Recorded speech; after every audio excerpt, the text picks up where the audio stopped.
खबरों की शुरुआत करते हैं रूस और यूक्रेन के हमलों के साथ। रूस और यूक्रेन के बीच लड़ाई को आज 16 दिन हो गए हैं। रूस को सख्त मज़ाहमत का सामना करना पड़ा है। कीव और मारियोपोल समेत दीगर शहरों पर रूसी हमले जारी हैं। पहली बार लोतस्क और धनपैरू में धमाकों की आवाजें सुनी गई हैं। अब तक इन शहरों पर हमले नहीं हुए थे। कीव में रूसी हमले का यूक्रेनी फौजी डटकर जवाब दे रहे हैं। पिछले 2 दिनों के दौरान बंदरगाह शहर मारियोपोल के शहरों को सख्त अजियत से गुजारना पड़ा। रूस के हमले वक्फे लगातार होते रहे, जिसकी वजह से शहरियों के इनखला के अमल में रखना पड़ा। इसी बीच यूक्रेन के वजीर दिफा का कहना है कि गैर तरबियत याफ्ता शहरियों को जंग के मुहाज पर भेजा नहीं जाएगा। यूक्रेन का दावा है कि रूसी हमलों में इसके फौजी कम शहरियों की हलाकत से ज्यादा हुई है। ताहम उन्होंने महलूकीन की तादाद के बारे में जानकारी नहीं दी।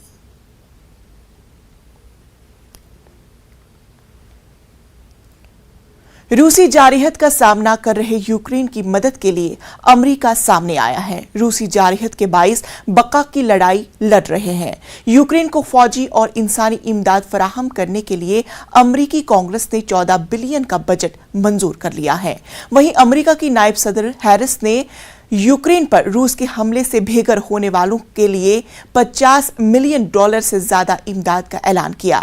नायब सदर ने वारसा पोलैंड के दौरे के दौरान इंसानी बुनियाद पर मदद की फराहमी का ऐलान किया कि अमरीकी एजेंसी बराहे बैनुल अक़वामी तरक्की के जरिए तकरीबन $53 मिलियन फराहम करेगा। फंड्स खासतौर पर अक़वाम मुत्तहिदा के वर्ल्ड फूड प्रोग्राम की तरफ से जाएंगे, जो यूक्रेन से फरार होने वाले या अपने घरों से बेघर होने वालों के लिए खुराक फराहम करेगा।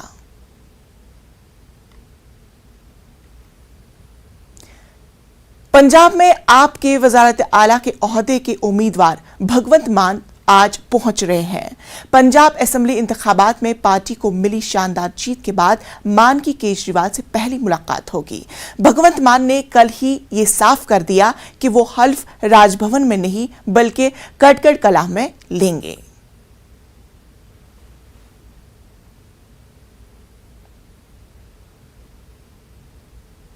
आम आदमी पार्टी ने पंजाब में हुई जीत का जश्न बंगलुरु में मनाया। बंगलुरु के अशोक नगर के जैन भवन में जश्न की तकरीबात मुनक्किद हुई। आम आदमी पार्टी के नुमाइंदों ने कहा कि पंजाब में गुज़श्ता 5 साल से जारी मेहनत का फल अक्सरियत के साथ कामयाबी की शक्ल में मिला। दिल्ली की तरक्याती नमूने को आवाम ने खूब पसंद किया। कर्नाटक में भी आम आदमी पार्टी बुलंद हौसलों के साथ आने वाले इंतखाबात में हिस्सा लेगी।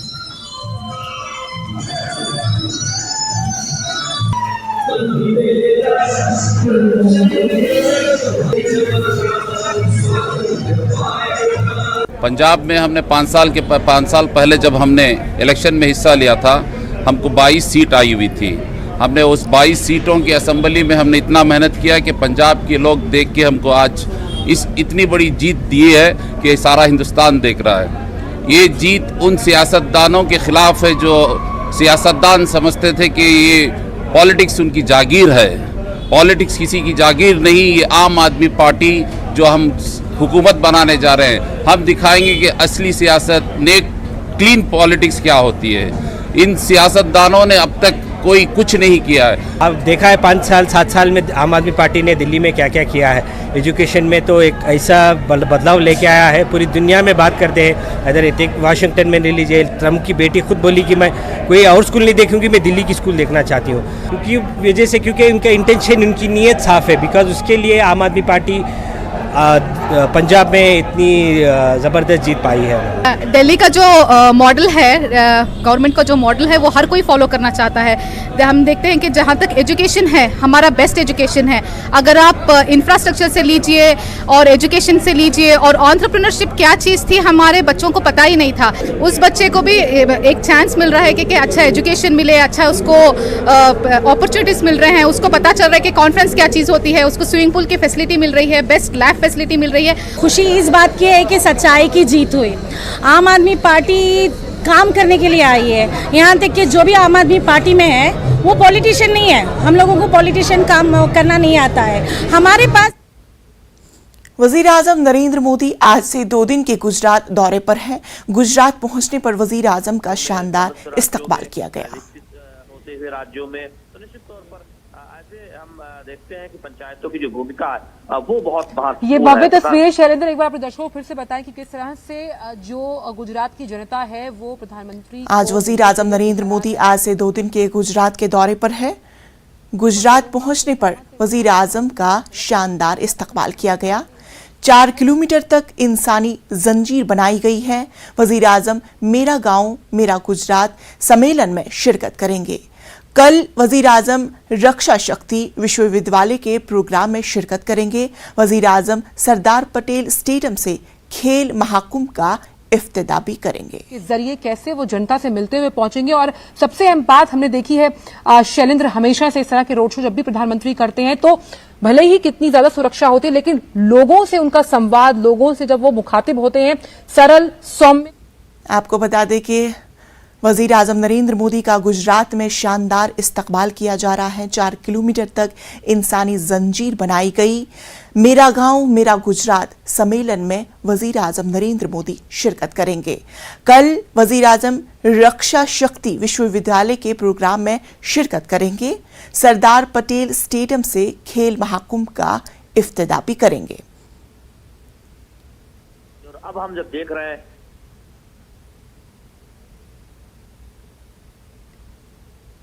आप देख रहे हैं कि किस तरह से नरेंद्र मोदी वजीर आजम का शानदार इस्तकबाल किया जा रहा है। 2 दिन के दौरे पर गुजरात जा रहे हैं। कल ही असेंबली इंतखाबात हो चुके हैं और अपनी जीत के इस शानदार मौके पर गुजरात के दौरे पर गए हैं। 4 रियासतों में बीजेपी की शानदार जीत देखने को मिली और इसी जीत के ताल्लुक से वजीर आजम नरेंद्र मोदी आज गुजरात के दौरे पर जाएंगे और वहां पे लोगों का हजूम देखने को मिल रहा है। इंसानी जंजीर बनाई जा रही है और वजीर आजम नरेंद्र मोदी का शानदार वालहाना इस्तकबाल किया जा रहा है। 4 किलोमीटर तक इंसानी जंजीर बनाई गई है। मेरा गांव मेरा गुजरात सम्मेलन में शिरकत करेंगे।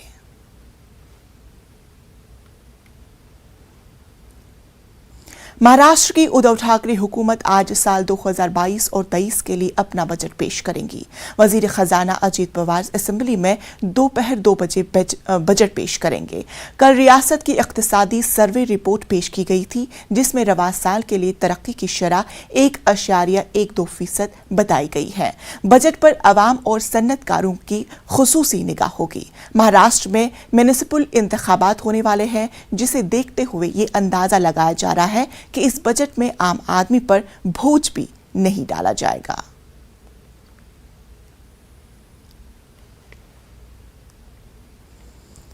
आंध्र प्रदेश की जगन हुकूमत भी आज माली साल 2022-23 के लिए बजट पेश करेगी। वजीर खजाना राजेंद्र नाथ रेड्डी असेंबली में बजट पेश करेंगे। बजट तकरीबन 2.50 लाख करोड़ का होगा। ज़राअत के लिए अलहदा बजट पेश किया जाएगा।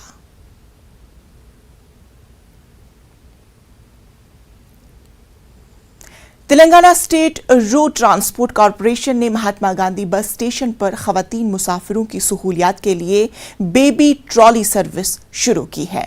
ये सर्विस उन खवातीन के लिए है जो सामान और बच्चों के साथ बेवक्त सफर कर रही होंगी। TSRTC के रीजनल मैनेजर ने कहा है कि चूंकि बस स्टेशन बहुत बड़ा है, इसीलिए हमने खवातीन की सहूलियात के लिए ये सर्विस शुरू कर दी है।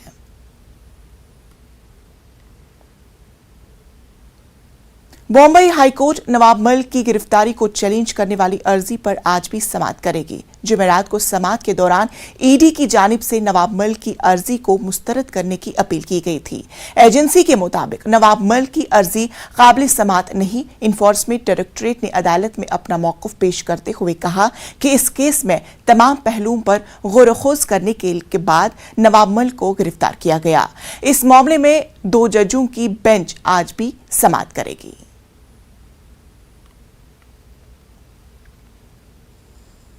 हिंदुस्तान और चीन के बीच कमांडर सतह बातचीत आज हो सकती है। ज़राए के मुताबिक फ़रीक़ैन के बीच 15वीं दौर की बातचीत हिंदुस्तानी हुदूद में चौसल और मेडुला सरहद पर होगी। हिंदुस्तानी वफ्द की नुमाइंदगी लेफ्टिनेंट जनरल आनंद सेन गुप्ता करेंगे। दोनों ममालिक इख्तिलाफी नुकात हल करने की कोशिश करेंगे। दोनों ममालिक के बीच कमांडर सतह के बीच मुज़ाकरात जनवरी में हुए थे। 14वें दौर की बातचीत में कोई खास पेशरफ्त नहीं हो पाई थी। दोनों मुल्कों ने बातचीत का अमल जारी रखने की बात कही थी।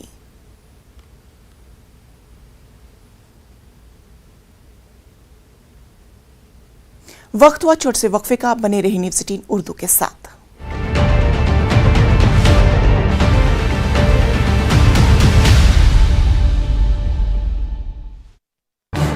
इस न्यूज हेडलाइंस के प्रायोजक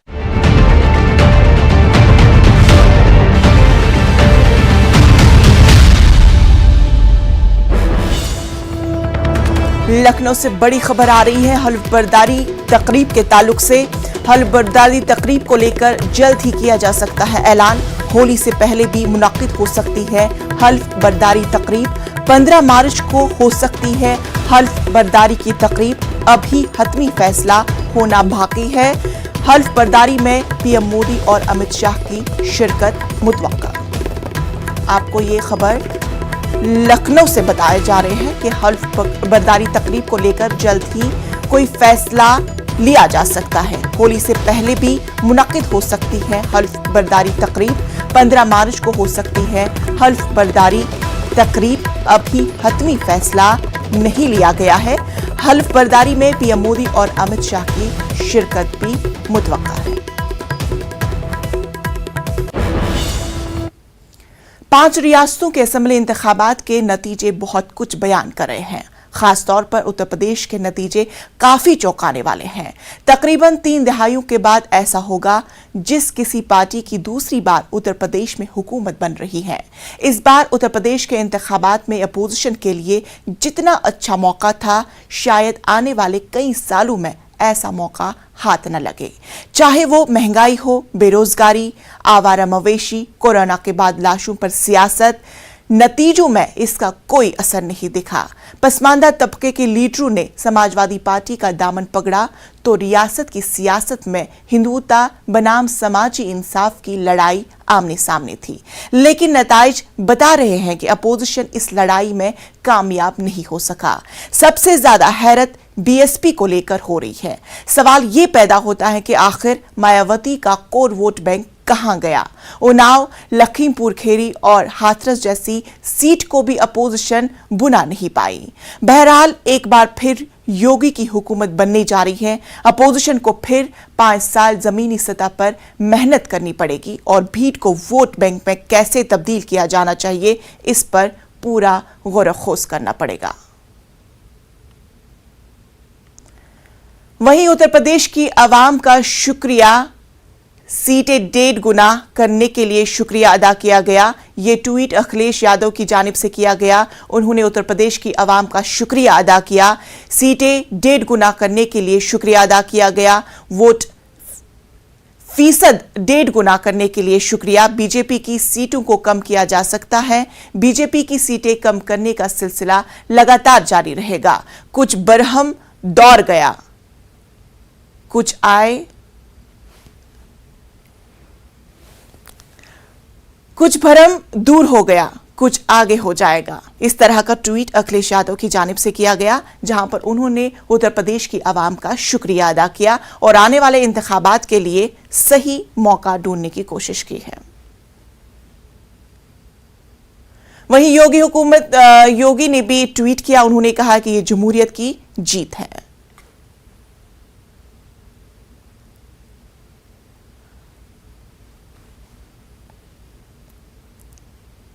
उत्तर प्रदेश असेंबली इंतखाबात के नताइज आने के बाद ही बीएसपी सुप्रीमो मायावती मीडिया की रूबरू हुई। मायावती ने कहा कि नतीजे हमारी उम्मीद के बरखिलाफ आए हैं। मायावती ने कहा कि मुस्लिम वोट एसपी के साथ किया गया, लेकिन मुस्लिम और दलित मिल जाए तो हालात अलग होते। मायावती ने कहा कि बीएसपी के बारे में गलत तशहीर की गई, पर बीएसपी कारकुन हिम्मत न हारे। एक दिन हम जरूर कामयाब हो जाएंगे।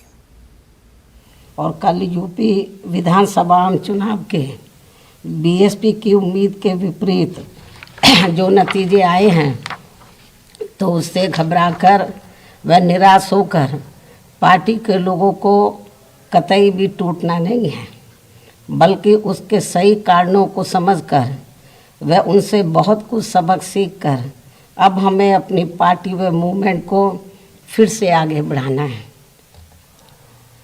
तथा आगे चलकर सत्ता में भी ज़रूर आना है। तभी फिर यहाँ गरीब, असहाय, दुखी, पीड़ित व कमज़ोर वर्गों के लोगों का सही से भला हो सकता है। और अब तो इनके प्रति जातिवादी मानसिकता रखने वाली पार्टियों के साथ साथ जातिवादी मीडिया भी, जिसमें सोशल मीडिया भी शामिल है, ये भी नहीं चाहता है कि यहाँ के खासकर गरीब, दबे कुचले, गरीब व लाचार लोग बाबा साहब की मूवमेंट के मुताबिक चलकर सत्ता की मास्टर चाबी खुद अपने हाथों में लें और उसके लिए वे किसी भी हद तक गिरकर अपना गंदा व घिनौना आदि खेल खेलते रहते हैं।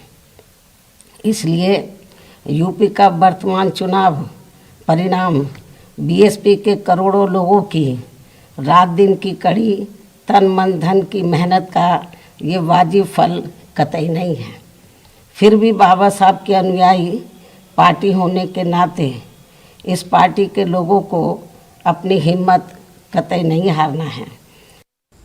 असेंबली इंतखाबात के नतीजों पर रद्द-ए-अमल देते हुए संजय रावत ने कहा कि बीजेपी को बड़ी जीत हासिल हुई है, इसमें कोई शक नहीं है, पर बीजेपी को पंजाब में क्यों शिकस्त का सामना करना पड़ा, वो सोचने वाली बात है। संजय रावत ने कहा कि उत्तर प्रदेश में बीजेपी जीत दिलाने में मायावती और ओवैसी का बहुत बड़ा किरदार रहा। देखिए, भारतीय जनता पार्टी को बड़ी जीत मिली है। उत्तर प्रदेश तो उनका राज्य था, फिर भी अखिलेश यादव की सीटें बहुत बढ़ गई हैं। 42 से 125 के ऊपर चली गई, 3 गुना बढ़ गई। मायावती का योगदान है बीजेपी के विजय में, वो तो मानना पड़ेगा। ओबीसी का भी है, तो उनको पद्म विभूषण, भारत रत्न देना पड़ेगा अभी सबको। लेकिन हम लोग खुश हैं कि पार्लियामेंट्री डेमोक्रेसी में हार जीत होती है। उत्तर प्रदेश, गोवा, उत्तराखंड में बीजेपी जीत गई है, उससे हमें दुख होने का कोई कारण नहीं है। आपके खुशी में हम भी शामिल हैं। उत्तराखंड के मुख्यमंत्री क्यों हार गए, गोवा में 2 डिप्टी सीएम हार गए। लेकिन सबसे बड़ा चिंता का विषय है पंजाब। पंजाब में भारतीय जनता पार्टी, एक राष्ट्रीय पार्टी, एक प्रखर राष्ट्रवादी पार्टी, पंजाब जैसे सीमावर्ती राज्य में भारतीय जनता पार्टी को वहाँ के लोगों ने, मतदारों ने पूरी तरह से नकारा, रिजेक्ट कर दिया। ये चिंता की बात है। इतनी बड़ी ताकत प्रधानमंत्री, गृह मंत्री, रक्षा मंत्री सब ने वहाँ झोंक कर प्रचार किया था, फिर भी पंजाब में आप क्यों हार गए? बंगलुरु में फाउंडेशन इंडिया नामी तंजीम ने 5 रियासतों में हुए इंतखाबात का जश्न मनाया। फाउंडेशन इंडिया के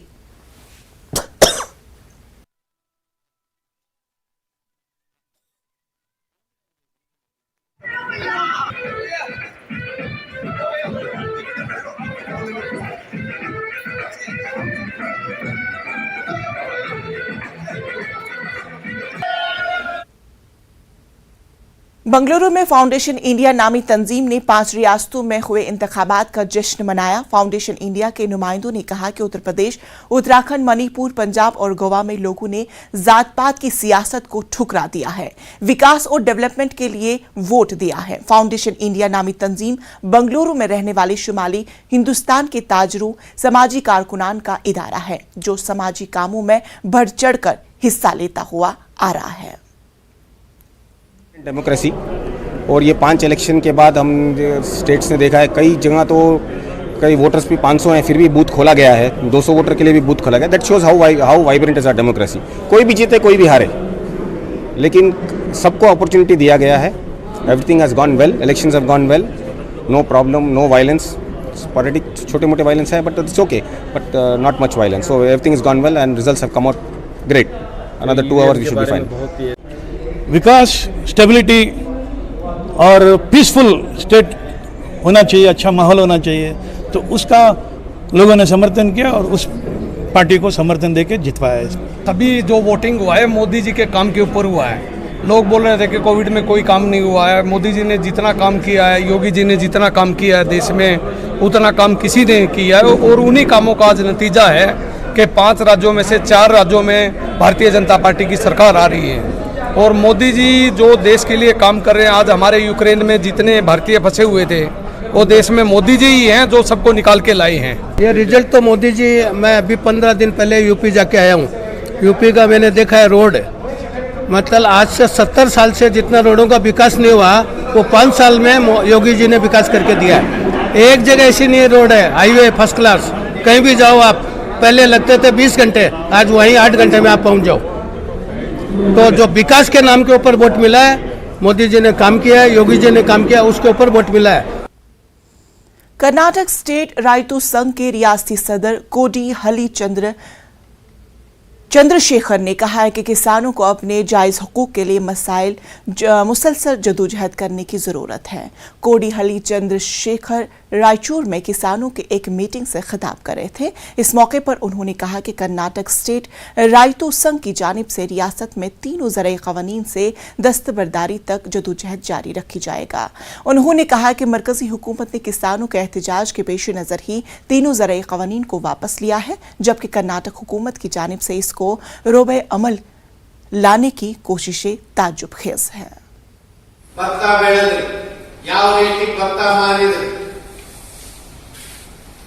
ಎಷ್ಟು ರೇಟ್ ಭತ್ತ ಮಾರ್ತಾರ ನೀವು? 1000 ರೂಪಾಯಿ, 1200, 1400 ರೂಪಾಯಿಗೆ ಮಾರಿದ್ರಿ. ಭತ್ತದ MSP ರೇಟ್ ಏನು? MSP ಏನು? 1968 ರೂಪಾಯಿ MSP. ನಿಮ್ಮನ್ನ ಯಾಕೆ 1200, 300 ರೂಪಾಯಿಗೆ ಮಾರಿದ್ರಿ? ಸರ್ಕಾರ ಯಾಕೆ MSP ಯಲ್ಲಿ ಖರೀದಿ ಮಾಡಿಸಲಿಲ್ಲ? ಅಂದ್ರೆ ನೀವು ಆರ್ಥಿಕವಾಗಿ ದಿವಾಳಿ ಆಗ್ತಾ ಇರ್ಬೇಕು. ವರ್ಷದಿಂದ ವರ್ಷಕ್ಕೆ ಆರ್ಥಿಕ ನಷ್ಟ ಆಗ್ತಾ ಇರ್ಬೇಕು. ನೀವು ವರ್ಷದಿಂದ ವರ್ಷಕ್ಕೆ ಸಾಲ ದುಪ್ಪಟ್ಟಾಗ್ತಾ ಇರ್ಬೇಕು. ನೀವು ಸಾಲ ಕಟ್ಟಕ್ಕಾಗಬಾರ್ದು, ನಿಮಗೆ ಲಾಭ ಆಗಬಾರ್ದು।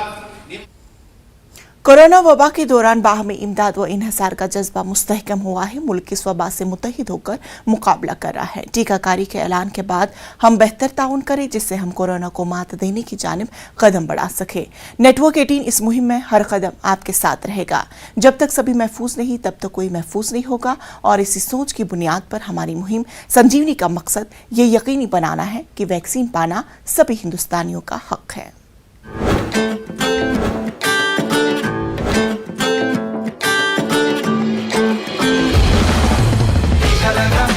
टीका लगा,